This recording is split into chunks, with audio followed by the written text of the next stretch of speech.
Kenapa? Karena Nabi Ibrahim ini punya simbol yang kemudian diduplikasi oleh seluruh manusia di muka bumi. Di India ada simbol yang mirip dengan simbol yang ditinggalkan oleh Nabi Ibrahim. Ini butuh kajian mendalam, dan ini mesti saya sampaikan dalam sebuah forum kenegaraan seperti ini, karena ini yang akan mengurai benang kusut antara manusia di muka bumi dengan lahirnya Rasulullah Muhammad Sallallahu Alaihi Wasallam. Umat Islam mengenal Ka'bah, sebuah batu dengan tengah yang tidak ada isinya apa-apa, kosong. Di India ada bangunan yang sama, batu dengan isi yang tidak ada isinya di tengah, namanya stupa. Di Islam ada namanya Jabal Rahmah, sebuah tugu batu. Kemudian di India dikenal ada yang namanya Linggayoni. Ada air yang namanya Zam-Zam. Kemudian ada air yang bernama Gangga Yamuna. Ada perjalanan suci dengan kain selempang. Di sini ada berwarna putih, di sana ada berwarna kuning. Selesai perjalanan suci, ada urusan yang sama terkait dengan urusan rambut. Yang di sini tahallul, yang di sana digundul. Selesai perjalanan suci itu semuanya ada darah. Yang di sini ada kurban, yang di sana ada gadri. Dan kalau sudah bersujud, meninggalkan hitam 2, yang di sini 2, yang di sana 8. Ini butuh kajian yang sangat mendalam, bahwa ini adalah awal dari yang namanya millata Ibrahim. Kemudian guidance itu bergeser karena Nabi Ibrahim meninggal, diteruskan oleh 2 putranya, yang satu bernama Ismail, yang satu bernama Ishak. Dan guidance itu berubah ketika Ishak punya anak yang namanya Yakub atau Israel, yang punya anak 12 yang kemudian dikenal dengan nama Bani Israel. Guidance ini bergeser. Akan tetapi kemudian Allah menunjukkan kembali, ini harus dikembalikan kepada guidance awal, kepada jalur awal. Maka kemudian dilahirkanlah Rasulullah di kota Makkah. Makkah adalah kunci di mana harus dikembalikan kembali manusia kepada Allah. Itulah kenapa kemudian Rasulullah lahir di kota Makkah. Untuk apa? Mengembalikan simbol kenabian dari awal sampai akhir sebagai wujud khatamul nabiyan. Maka kemudian diangkatlah Rasulullah ke langit, dan Rasulullah ditunjukkan di mana jejak para pendahulunya. Maka kemudian ketika ketemu Nabi Ibrahim, Rasulullah bertanya, kalau orang Jawa bilangnya mbah gitu, Pak Presiden ya, kek atau gitu. Aku ini sebagai Nabi terakhir, tapi umat-umat Nabi yang sebelum aku bertanya, apa hakmu ketika kau mengatakan penerus Nabi Ibrahim? Kamu tahu di mana peletakan Nabi Ibrahim waktu membangun kembali Ka'bah? Ya udah, kamu jawab di situ. Kamu tandai nanti kalau kamu turun, kamu tandai itulah tempatku, namanya Jabal Rahmah.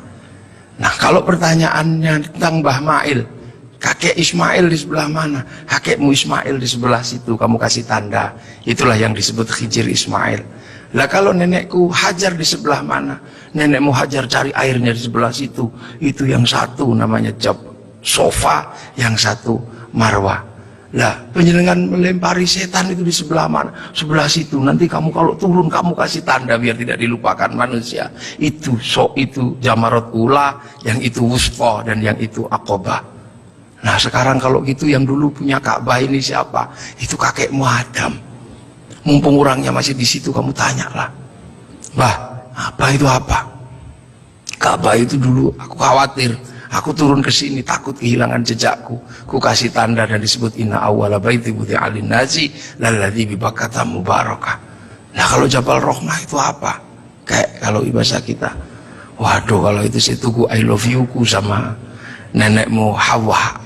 I love you ku di situ katanya. Pokoknya kalau kamu nanti turun jangan kamu lupakan, kembalikan seluruh jejak kenabian. Maka semenjak itu kemudian umat Islam bersama Rasulullah diperintahkan untuk beribadah. Rasul adalah khatamul anbiya wal mursalin, dan jejak kenabian yang mengarahkan kepada Allah ada di Makkah, dengan situs tertuanya adalah Ka'bah. Pemahaman tentang Rasulullah lahir di Mekah ini juga akhirnya menjadi kunci. Kunci apa? Kunci bagi kita semua, bahwa kita bukan orang Makkah, kita orang Indonesia. Rasul di Makkah, Rasul ini lahir di Arab, maka kemudian pelajaran Islam pertama didedikasikan untuk mengajari orang Arab agar kembali kepada Allah. Dan Rasul tidak pernah kemana-mana.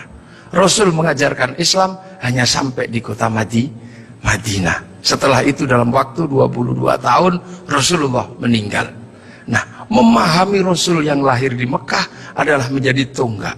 Lantas bagaimana bisa Rasul yang ada di Makkah bisa sampai ke Indonesia ajarannya, dan 90% penduduk Indonesia mengikuti Rasulullah Muhammad sallallahu alaihi wasallam. Ini pasti bukan sesuatu yang mudah. Dalam bahasa Al-Quran, siratal mustaqim, ada yang namanya siratal ladzina an'amta alaihim. Dan inilah yang membuat kemudian kita dengan peringatan Maulid akan ada sesuatu yang bisa sangat menjadi refleksi dasar antara Makkah sama Madinah, antara Madinah sama Indonesia punya sejarah yang sangat panjang, dan itu bukan datang dengan tiba-tiba. Rasulullah di sana mengajarkan orang-orang sana dengan gaya di sana. Rasulullah sangat terkenal ketika mengajarkan Islam. Rasul bukanlah orang yang keras, Rasul juga bukan orang yang membabi buta.